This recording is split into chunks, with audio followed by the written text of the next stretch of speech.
Si Jay, siguro start off sa preparations. Kamusta naman yung mga preparations you're going for this coming season? For now, dinadaan-daan namin kasi halos kakabalik namin lalo na si Virgin, halos kakabalik na. So, yun, balik sa conditioning and yung chemistry dun sa import. Ikaw, medyo busy yung ano mo. Kumbaga, hindi ka masyado nakapag-off-season kasi ang dami nangyari with the National 5. So, ano masasabi mo? Kumbaga, hindi ganun kahaba yung pahinga mo compared to most players. Hindi siya ganun kahaba pero I'm honored and blessed na I have this sa early ng career ko.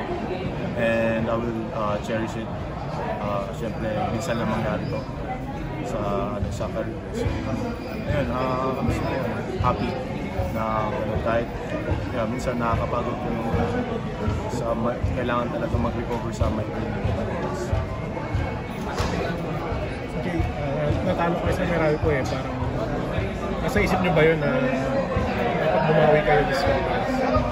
Actually, hindi naman namin nilalagay sa utak namin na babago. Pero we're just gonna do our thing kung ano yung mga ginagawa namin nung last conference, kung ano yung dahan-dahan lang 1 game at a time, masyadong magkumpiyansa kasi lahat ng team talaga anytime kayang-kaya nila kami tanongin. So nag-ready kami yung focus talaga sa defense and offense.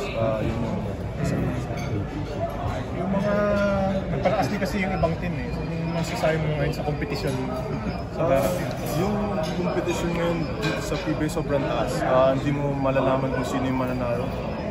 Talagang lahat naghahanda talaga para sa conference talaga. Ayun yan, hindi ibig sabihin like dati nung nandun pa ako parang automatic na sabi na matatalo. Pero ngayon talagang lahat lumalaban. So isang magandang pangitain ko na sa PBA, talagang mataas na yung level ng competition.